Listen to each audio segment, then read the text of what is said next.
2024년 생명보험이란 무엇인가? 이번 시간에는 1편 보험 이론 및 윤리 첫 번째 시간입니다.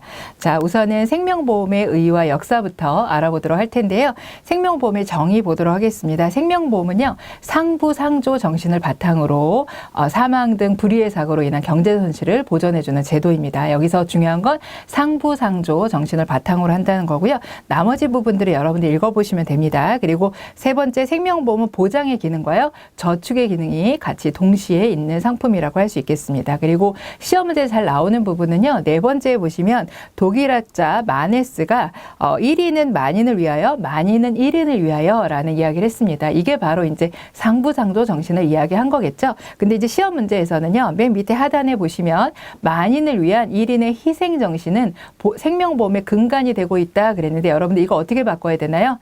만인이 1인이 아니라 만인은 1인을 위해, 1인은 만인을 위해, 이렇게 해야지 맞는 말이 될 겁니다. 자, 그 다음으로는 생명보험의 역사에 대해서 살펴보도록 하겠습니다. 고대부터 살펴볼 텐데요. 여기서는 여러분들이 에라노이와 콜레기아를 좀 기억을 하셔야 됩니다. 그래서 에라노이는요, 종교적 공제단체입니다. 그리고 콜레기아는 어떤 사회적 약자나 하층민들이 서로 돕기 위한 상호부조 조합이고요. 그래서 이걸 외우실 때는 종교애, 이렇게 해서 종교는 에라노이, 그 다음에 콜레기아, 종교 단체랑 에라노이 연결하시고 나머지 이제 콜레기아 이렇게 하시면 돼요. 그래서 시험 문제에서는 어떻게 나오냐면 서로 이렇게 크로스해서 틀리게끔 나오게 됩니다. 그래서 보시면 에라노이는 사회적 약자나 하층민들이 서로 돕기 위해서 만든 상호부조 조합이다 그랬는데, 요거는요, 에라노이는 뭐였죠? 종교애였잖아요. 그렇기 때문에 종교적 공제단체라 그래야지 맞는 말이 되는 거죠. 그래서 요 문장은 틀렸다라고 해서 골라내시면 됩니다. 이제 중세로 넘어와서 시험지에 나오는 거는요, 길드와 톤틴연금입니다. 그래서 길드가 먼저고 그 다음에 이제 톤틴연금인데요. 길드는요, 동업자 간의 상호부조 조합입니다. 그리고 톤틴연금은요, 은행가인 톤티가 제안한 부분이고요. 어떤 국가가 돈을 국민한테 빌리고 그 갚는 거를 이제 종신연금의 형태로 갚은 그런 상품이 바로 톤틴연금입니다. 그래서 요게 이제 역사로 봤을 때 맨 위에 보시면 어떤 식으로 문제 나오냐. 자, 길드, 에라노이, 톤틴연금 요렇게 이제 세 개를 박스 안에 넣어 놓습니다. 그런 다음에 순서대로, 시대의 순서대로 나열해라 라고 하게 되면 제일 먼저가 뭘까요? 에라노이가 첫 번째가 되고요. 그 다음에 와야 될 게 길드, 마지막이 톤틴연금, 이런 식으로 나열하는 형태로 나올 수 있습니다.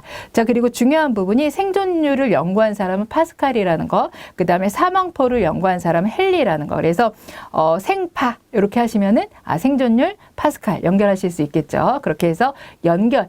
근데 이제 크로스로 해서 예를 들어서 사망표는 파스칼이다 이렇게 나오면 틀렸다라고 골라내실 수 있어야 됩니다. 자, 이제 근대로 넘어오도록 하겠습니다. 근대에서는요, 자, 영국에서 시작해서 프랑스, 미국, 독일, 일본 이렇게 이제 변화가 이루어지게 되는데요. 연도 정도만 여러분들 연결하시면 되겠고, 보시면은 최초의 이제 우리 그 보험의 근대적 생명보험 체계를 갖춘 것은 영국이고요. 에키타블 생명보험 회사입니다. 그런데 요거를 뭐 다른 형태로 나라를 바꾸거나 보험사를 바꾸거나 하는 형태로 나올 수가 있습니다. 그래서 이제 각각의 연도 정도만 여러분들이 연결하시면 되겠습니다. 그럼 맨 밑에 보시면 미국은 1955년에 최초의 생명보험사가 설립되었다는데, 여러분 미국 보시면 어떤가요? 1811년도에 펜실베니아 생명보험회사거든요. 그래서 요거를 이제 뉴욕 생명으로 바꿔서 나오거나 이렇게 생명보험사를 바꾸기도 하는데요. 보시면 다 연도가 어때요? 1700년도랑 1800년도입니다. 그러니까 1900년도까지는 넘어오질 않아요. 그렇기 때문에 연도가 요거 틀렸거든요. 1812년이라고 해야지 맞겠죠. 그래서 이렇게 틀린 것들을 골라내시면 됩니다. 자, 그 다음으로 이제 우리나라의 생명보험 역사로 넘어와 보도록 할게요. 우리나라의 생명보험 역사도 상당히 오래됐습니다. 어디로 거슬러 올라가냐? 삼한시대로 거슬러 올라갑니다. 그래서 삼한시대의 개, 그리고 신라시대의 보. 그래서 여러분들이 요것도 이제 외워주셔야 되거든요. 그래서 우리가 삼계탕 이렇게 하죠. 삼계. 그렇게 해서 삼한시대는 개 이렇게 하시면 되고요. 신라시대는 보입니다. 그래서 보신 이렇게 여러분들이 외우시면 되겠고, 신라시대가 이제 종교가 불교잖아요. 그래서 보라고 하는 거는 불교사원 공동재산 운영하는 제도를 이제 보라고 합니다. 그래서 실제 시험 문제 나오는 지문으로 그 위에 보시면 보는 불교사원에서 공동재산을 운영하여 그 이자로 자선이나 대부를 해주던 제도다라고 하면 이 표현은 맞다 틀리다 맞다라고 해서 우리가 골라낼 수 있어야 되겠다라는 거고요. 이제 근대로 넘어오게 되면 우리나라에 보험이 도입이 된 것은요, 1876년 강화도 조약이죠. 그래서 일본에 의해서 우리가 이제 보험이 시작이 되게 됩니다. 그래서 우리나라의 이제 국내 대리점으로 들어오게 되면서 도입이 되기 시작했다라는 부분 기억해 주시면 되겠고요. 최초의 생명보험사는 조선 생명보험사입니다. 그래서 1921년도 그렇게 해서 점점 성장을 하다가요, 1960년대에 이제 본격적으로 성장을 하게 된 건 단체 보험 시장부터 시작을 합니다. 그러다가 이제 1970년도에 개인보험이 확대되기 시작합니다. 그래서 개인보험으로 전환된 게 1970년도. 그래서 1977년을 보험의 해로 지정을 하게 되고요. 근대화가 시작이 됩니다. 그렇게 해서 아주 고속도로처럼 성장하듯이 이렇게 성장을 하다가 1990년도에 저희가 이제 보험시장이 개발화가 되고 자율화가 이루어지기 시작하고 IMF 때는요, 위기를 많이 겪죠. 그래서 구조조정이나 허가 취소 등이 이루어지게 됩니다. 그래서 여기에서 이제 흐름을 여러분들 이해하셔야 되고요. 예를 들어 이제 시험에 잘 나오는 건 뭐냐면 1960년도가 단체 보험이 먼저 시작을 하잖아요. 그런데 요거를 개인 보험의 성장 이런 식으로 바꿔서 나오면 요거 틀렸다라고 우리가 골라낼 수 있으면 되고요. 자, 그리고 1977년이 보험의 해로 지정되었다라고 했는데 2003년이라든지 이렇게 연도를 바꿔서 나오게 되면 요거 틀렸다라고 골라내시면 되겠습니다. 그리고 이제 현대로 넘어와서는요, 2000년대 이후에 이제 방카슈랑스라든지 다양한 판매 채널들이 생기기 시작합니다. 자, 그리고 2013년도에 인터넷 전문 회사가 이제 생명보험사가 출범이 되고요. 2021년 3월에는 이제 금융소비자보호법, 저희가 이제 금소법이라고 하는데 이런 것들이 시행되면서 소비자를 보호하는 부분들도 이제 강화가 되는 추세입니다. 그런데 2021년인데 요걸 2010년 이렇게 연도를 바꿔서 나오기도 합니다. 그리고 맨 마지막 부분 보시면요, 1945년 우리나라의 최초의 생명보험사가 설립되었다라고 했는데 여러분 최초의 보험사가 설립된 거는 1921년입니다. 이렇게 해서 연도나 이런 것들 살짝 바꿔서 나오니까 체크해 두시기 바랍니다. 자, 이번에는요, 생명보험의 기능에 대해서 살펴보도록 할게요. 생명보험 기능 첫 번째는 사회보장제도의 보완입니다. 그래서 나라에서 운영하는 어떤 사회보장, 그리고 기업에서 퇴직연금 같이 기업에서 보장, 그리고 개인이 준비하는 개인보장, 이걸 통해서 우리가 개인의 어떤 은퇴 이후나 이런 생활들을 이제 준비한다고 할 수 있을 텐데요. 개인이 준비하는 거는 좀 만족스러운 보장을 할 수 있는 거라면 사회에서 보장하는 부분은 이제 최저의 수준을 보장하는 부분이다라고 볼 수 있습니다. 그래서 빨간색으로 체크된 부분만 여러분들 이해하시면 되겠습니다. 자, 그리고 사회보장제도의 개요로 내려오면요, 사회보장제도에는 세 가지가 있습니다. 사회보험, 공공부조, 그리고 사회서비스가 있어요. 연결하실 수 있어야 되거든요. 각각의. 사회보험은 어떤 것들일까요? 우리 국민연금이나 우리 국민건강보험 같은 것들, 산재보험 같은 경우 공영보험이라고 하죠. 나라에서 운영하는 그런 보험들을 사회보험이라고 합니다. 그래서 이건 여러분들이 연결 잘 하실 수 있을 것 같아요. 그런데 이제 공공부조 같은 경우는 어떤 거라고 생각하시면 되냐면 최저생활을 보장하는 지원 제도들입니다. 그래서 기초생활수급보장이라든지 의료급여 제공이라든지 이런 것들이 해당이 되고요. 사회서비스는요, 다 복지자로 끝나요. 노인복지, 장애복지, 아동복지, 가정복지. 그러니까 여러분들이 그건 연결하실 수 있을 것 같아요. 그래서 잘못 연결된 걸 고르라든지 그런 형태로 나올 수 있습니다. 최근에는요, 최저생활을 보장 및 지원하기 위한 제도로서 기초생활보장이나 의료수급 등을 제공하는 걸 뭐라고 하느냐, 이렇게 하면은 답은 뭘까요? 공공부조, 이렇게 골라낸 형태로 나오고 있습니다. 자, 그러면 사회보험과 민영보험을 한번 비교를 해보면요, 빨간색으로 체크된 부분은 더 중요한 부분이에요. 그래서 사회보험은 의무보험의 형태를 띠고 있고, 민영보험은 내가 가입하고 싶으면 가입하고 안 하고 싶으면 안 해도 되는 임의가입의 형태입니다. 그리고 사회보험은 법률로 지정하는 부분들, 그다음에 민영보험은 계약에 의해서 약관에 따라서 결정되는 부분들이 있다라고 할 수 있겠고요. 운영 취지를 보면 사회적 형평성입니다. 공영보험은. 그렇지만 민영보험은 개별적으로 적정성을 따져서 하게 된다라는 거예요. 그래서 민영보험은 많이 내면 많이 받지만요, 사회보험은 많이 낸다 그래서 많이 받지는 않습니다. 그런 부분이 바로 사회적 형평성이라고 할 수 있겠습니다. 그래서 맨 밑에 보시면요, 사회보험과 민영보험은요, 서로가 상호 보완하기도 하지만 서로가 또 경쟁 관계에 있다라는 부분도 같이 체크해 주시면 되겠습니다.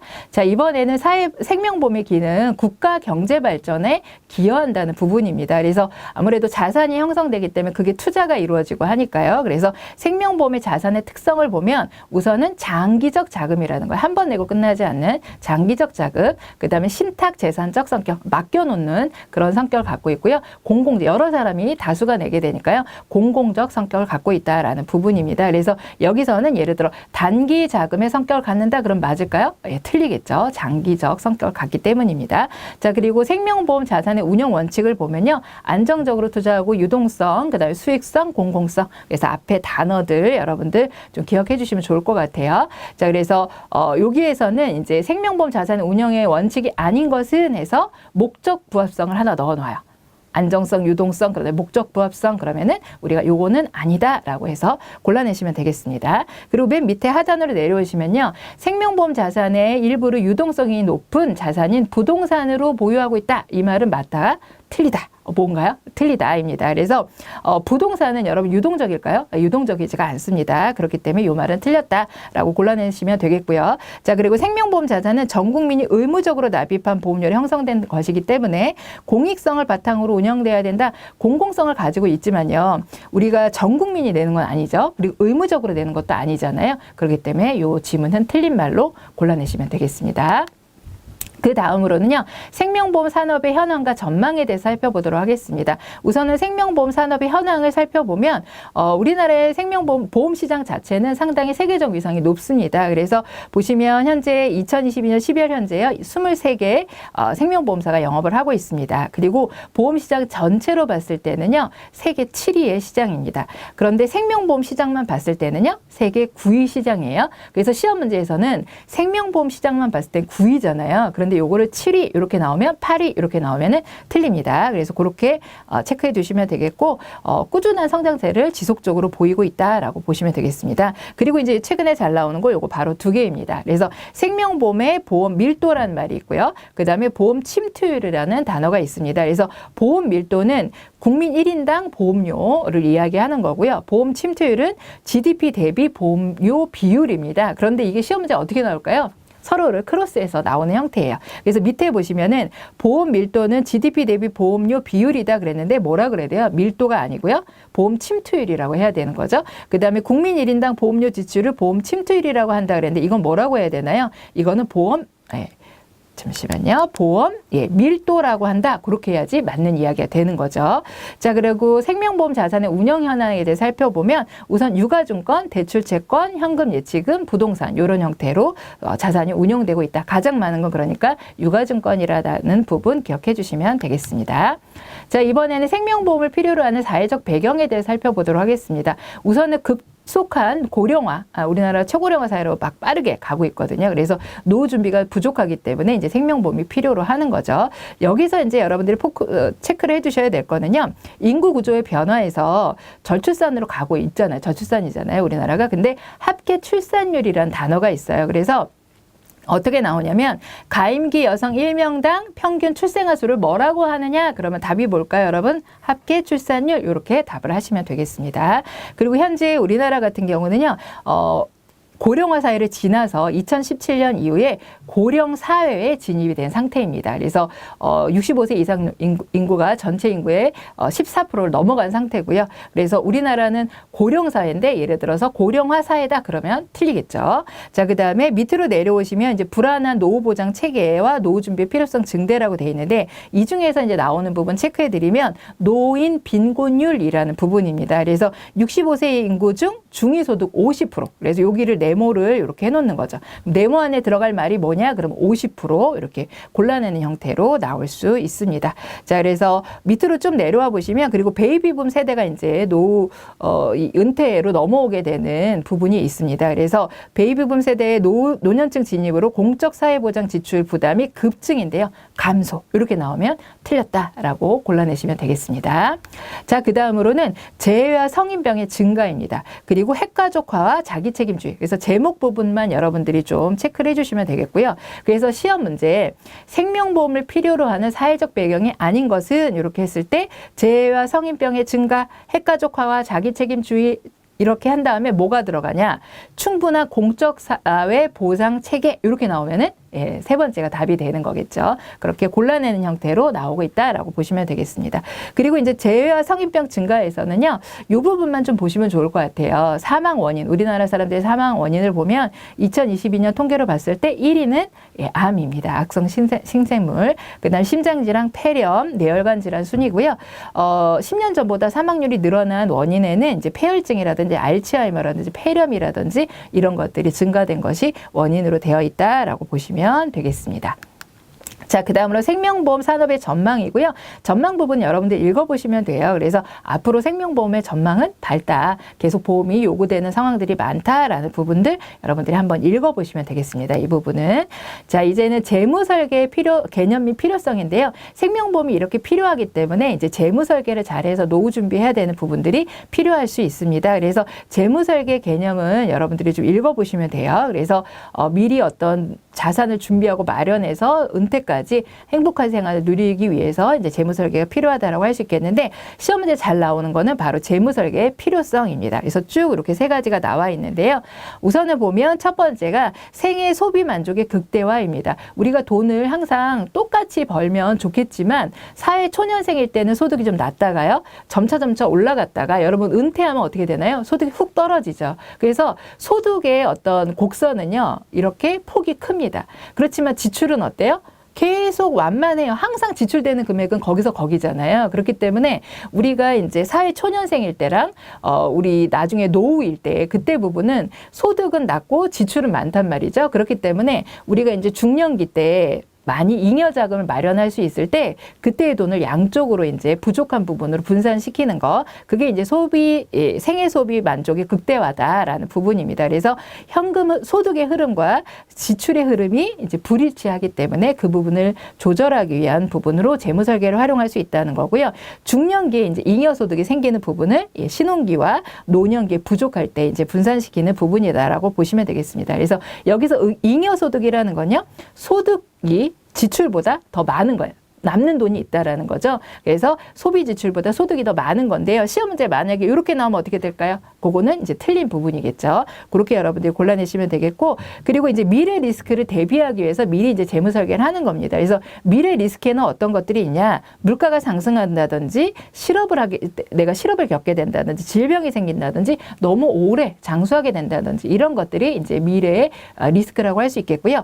자, 그러면 시험 문제는요, 미래 리스크에 해당하지 않는 것은 이렇게 나올 수 있어요. 그러면 물가 상승인데 이걸 어떻게 바꾸냐? 물가 하락으로 바꿔서 나온다든지 하면 골라내실 수 있겠죠. 자, 그 다음에 세 번째로는요, 사회 경제적 환경 변화에 대응하기 위해서 재무 설계가 필요하다는 겁니다. 그래서 우리나라 같은 경우 금융재산이 이제 비율이 좀 선진국에 비해서는 낮은 편입니다. 그런데 앞으로는 어떻게 될까요? 그런 비율들이 점차 늘어나겠죠. 우리나라가 또 부동산 비율이 좀 높기 때문에 이제 금융자산의 비율을 높여진다고 했을 때 재무 전문가의 재무 설계나 이런 걸 통해서 우리가 어쨌든 투자에 대한 부분은 나에 대한 책임으로 귀속이 되기 때문에 재무 설계가 더 필요한 부분이다라고 볼 수가 있겠습니다. 그리고 자본시장법 이외에 신상품, 다양한 복잡한 상품들이 많이 나오기 때문에 또 재무 전문가의 도움이 필요하다라고 볼 수가 있겠습니다. 그래서 밑에 이제 맨 밑에 하단에 볼까요? 생애 소비 지출의 흐름은 소득의 흐름보다 변화가 더 크다 그랬는데 이 말은 맞다 틀리다? 틀리다라고 그랬습니다. 제가 좀 전에 우리가 소득이라는 것은 이런 식으로 초년기에는 좀 적다가 노년기에도 줄어들고 중간에는 많고요. 그렇지만 지출은 항상 이렇게 완만하다는 거죠. 그래서 지출 곡선이 더 완만합니다. 소비 곡선은요, 들어오는 돈, 어떤 내가 버는 소득에 대한 곡선은 폭이 좀 변화가 크고요. 지출 곡선은 완만해요. 그래서 지출의 흐름은 소득의 흐름보다 변화가 더 크다가 아니고 변화가 더 적습니다. 그래서 더 완만하게 지출 같은 경우는 곡선이 이루어지게 되기 때문에 이 말은 틀리다라고 해서 우리가 골라낼 수 있겠습니다. 자, 이것으로 이번 장의 내용을 마치도록 하겠습니다.